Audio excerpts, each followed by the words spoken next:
Hey guys, welcome once again to the Kong Summit here in 2020. Thanks especially to all you guys for joining my session where I'm going to be talking today a little bit about how me, my team, and my company are using Kong to help us get from on-prem installations to the cloud. And my name is Mark Graves. I am an architect for a company called Tyler Technologies. Tyler Technologies is the largest provider of public sector software in the United States. We have about a little more than a dozen divisions across our company. Those divisions, they specialize in all kinds of different government software, from courts and justice solutions to enterprise resource planning and financial management, to big data, tax and appraisal, public safety, even bus routing and education software. And all those different divisions serve state, county, and local government across the United States, from the entire state of Minnesota to Santa Fe and Charlotte and Dallas, you name it, we're pretty much in every market in the United States. And as you probably also already know, most governmental agencies in the United States still host their own IT infrastructure. And that means they have their own IT staff, they have their own servers. And essentially what we do at Tyler Technologies, what we've done historically, is we install our software on those servers. That on-prem world it's going away though in 2020. We're moving to a more cloud-centric world. And in fact, it actually gets a little bit worse than what I'm describing to you right now, because all of those servers, not only do they house our software, but they actually serve a whole bunch of what we call third-party integrators or partner government agencies. These are things like child protective services or animal services, the ability for a court system to report to the FBI. You can even imagine a scenario where we might have an installation with the local government where we're doing the court system, but like the sheriff's office is not on our system. So there would be an integration between the sheriff's office and the court system. And so really what I'm going to be talking to you guys about today is moving software from an on-prem installation to the cloud. And for us, one of those things is going to be breaking up our large monolithic applications into smaller containerized applications that we can host in like an EKS Kubernetes cluster. I could talk about that for 3 hours straight, but what I'm going to really talk about today is what we're doing on the API front.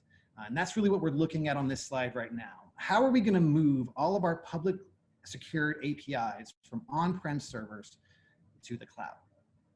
And essentially this all started by my boss's boss coming to my team one day and saying, okay, we already own 2 data centers today. We don't want to open a third. We want to control costs.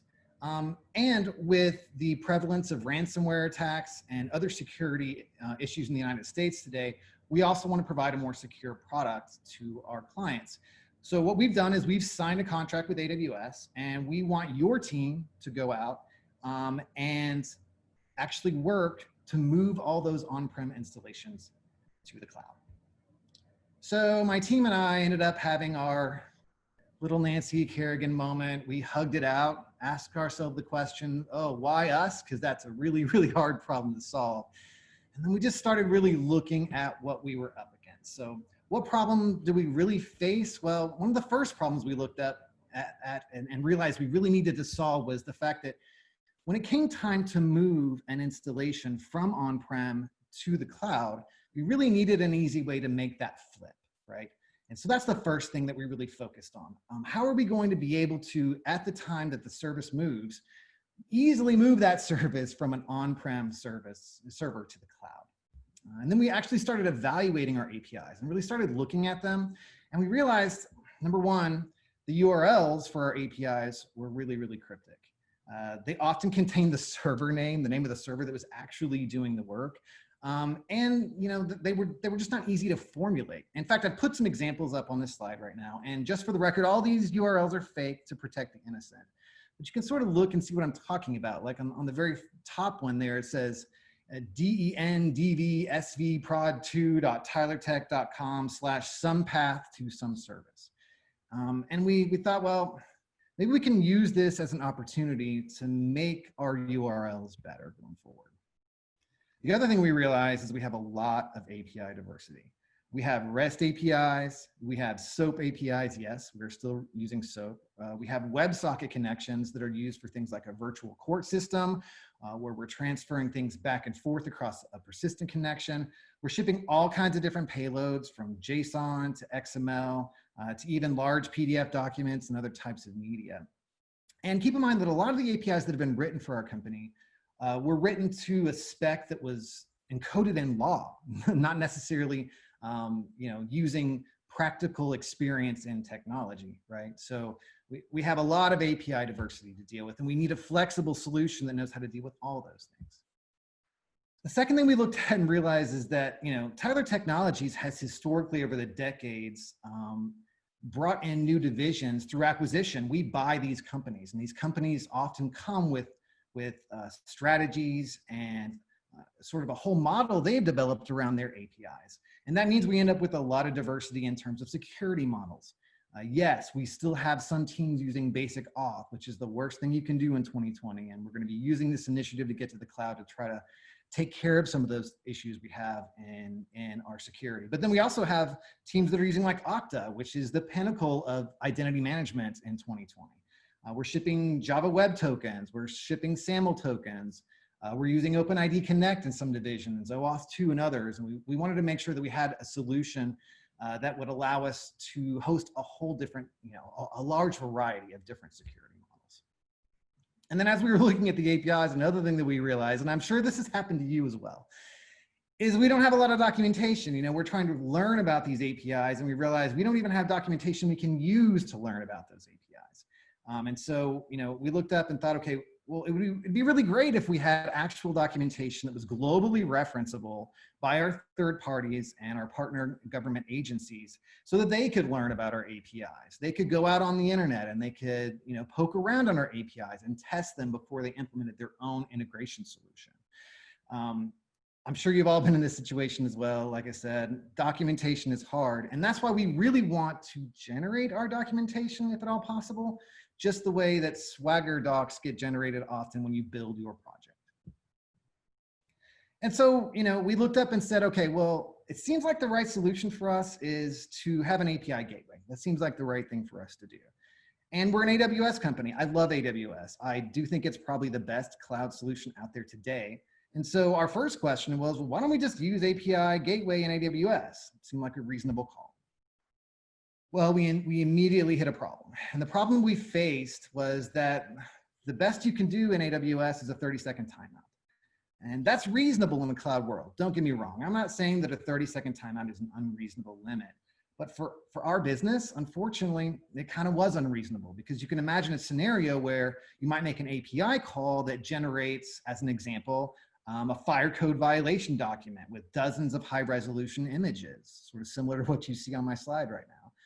Also, like in the courts and justice space, you can envision an API that has to generate what we call an appeal packet. An appeal packet is essentially a summary of a lower court's decision on a given case. And then when that case gets appealed, you have to generate a very large document that has all the information about the lower court case so that you can send it to a higher court for appeal. Those things take time, and we knew that a 30-second timeout just wasn't going to work for us.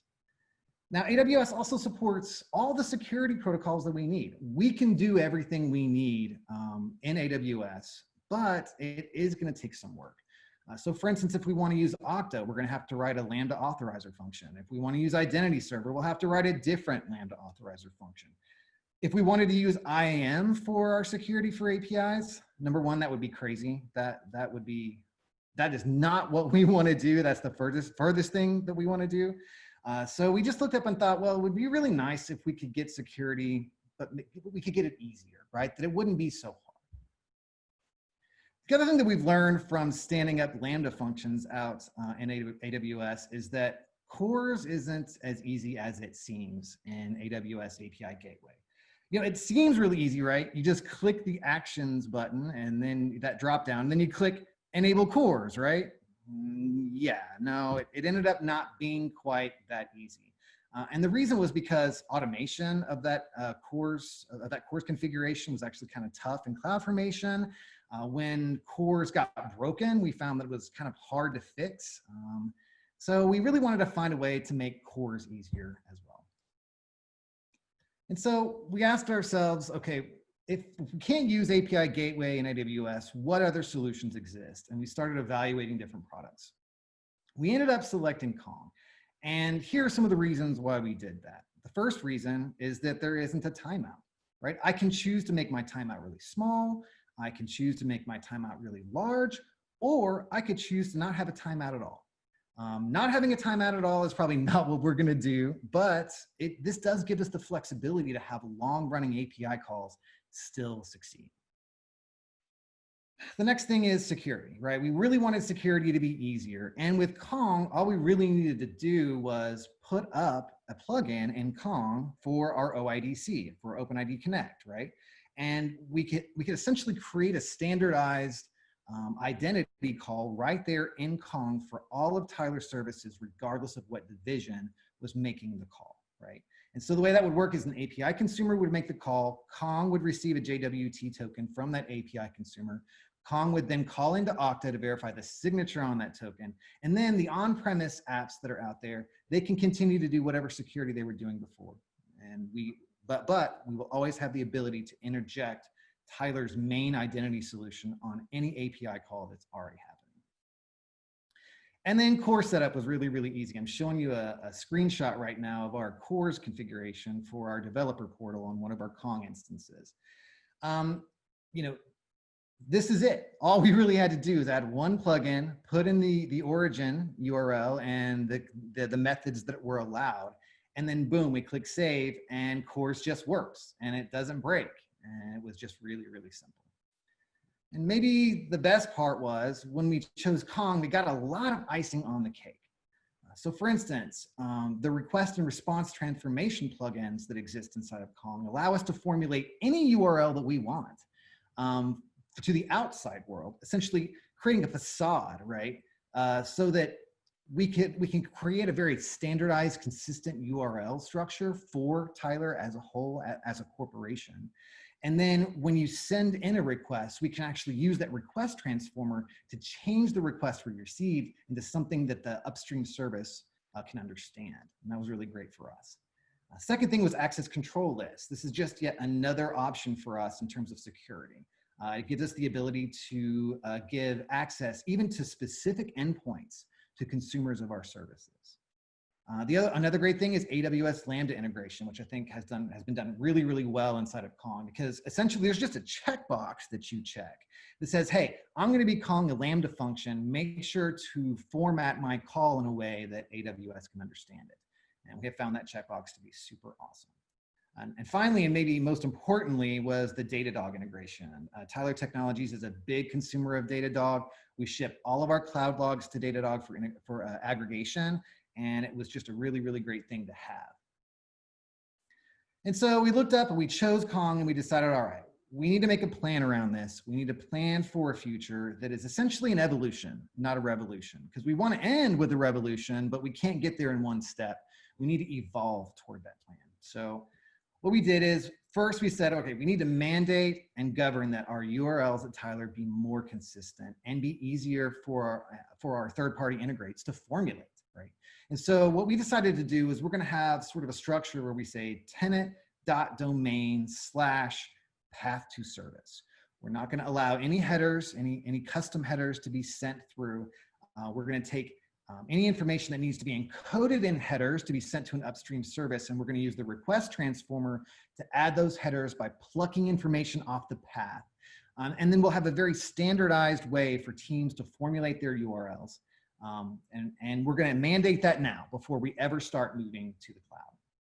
And that means we want to implement Kong before we move to the cloud. So our plan is essentially to take Kong and front our existing on-premise services with it so that when the time comes for us to make the switch, it will be easy to do, and our API consumers won't know any different. And by changing the URL structure today, when it comes time to actually make the move to the cloud, we won't have to change URLs with our API consumers at the same time, which would make that move even harder. The next thing was Brain, right? Like having Brain was a really big thing for us. And so, Kong Brain is basically a tool that analyzes the traffic that's coming through your Kong instance. And it generates Swagger documentation based on that traffic, which was a really great addition for us because some of our teams have really great Swagger documentation that they already want to use.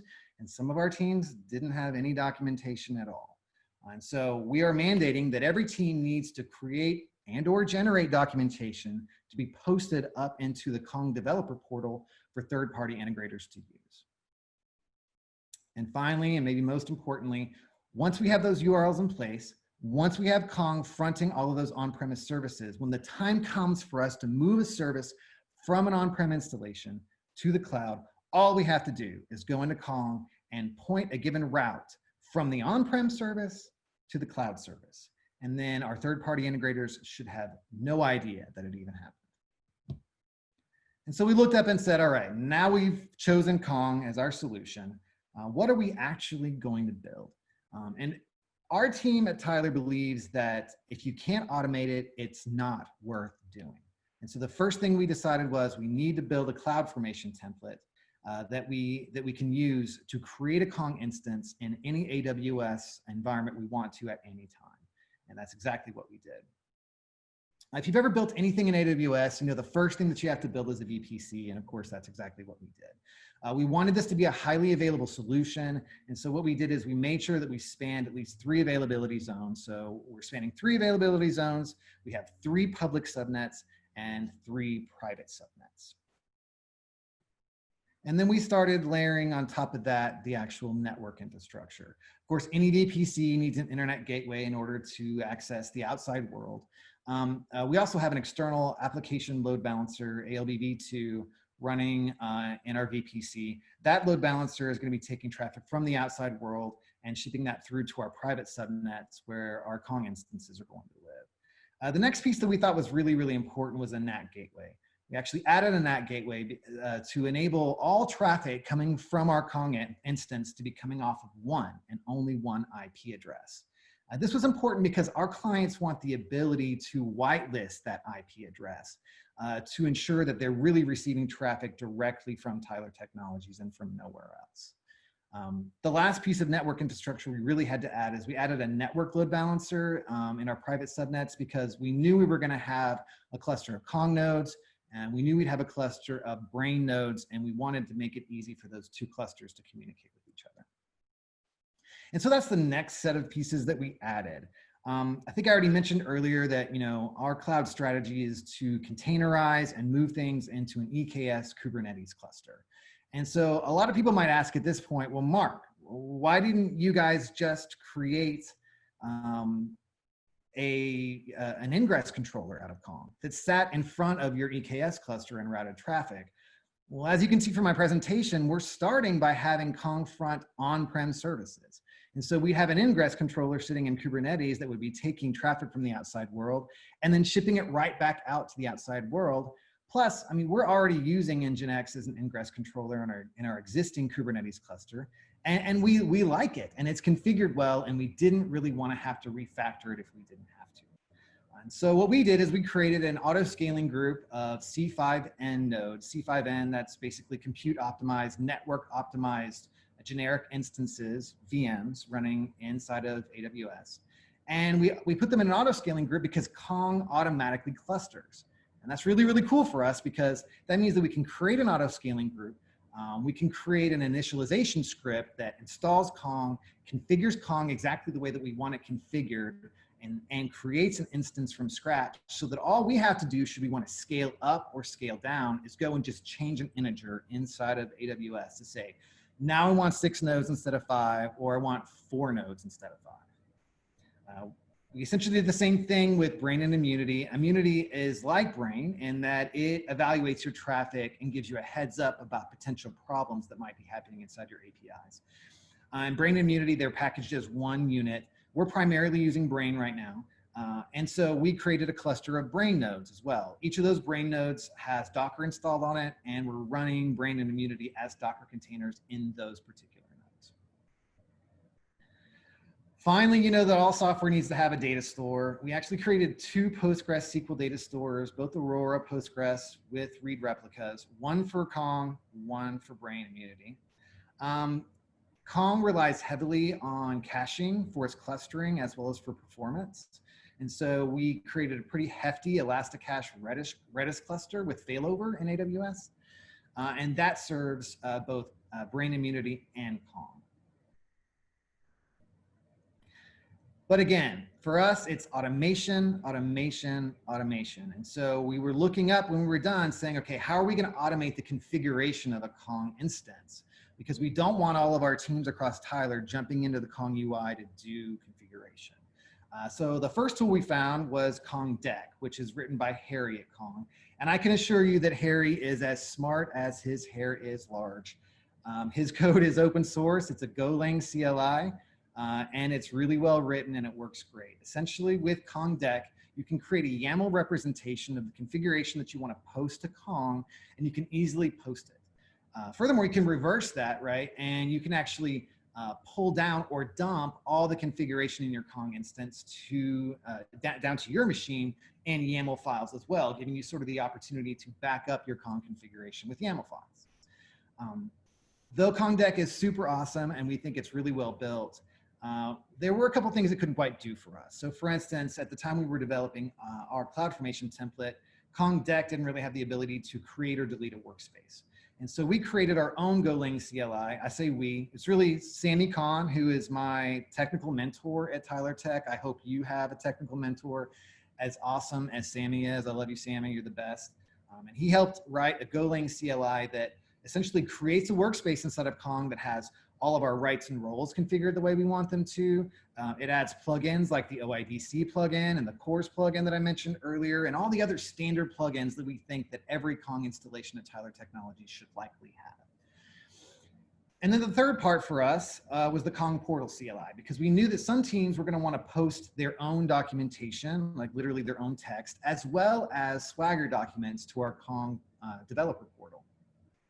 And the Kong Portal CLI that was written by Henri using Clipanion or CLI Panion is a tool that you can use that allows you to organize your Swagger docs and sync them up with your Kong instance. And so with all these 3 pieces in place, along with our CloudFormation template, we were able to automate all the pieces that we thought were going to be really important.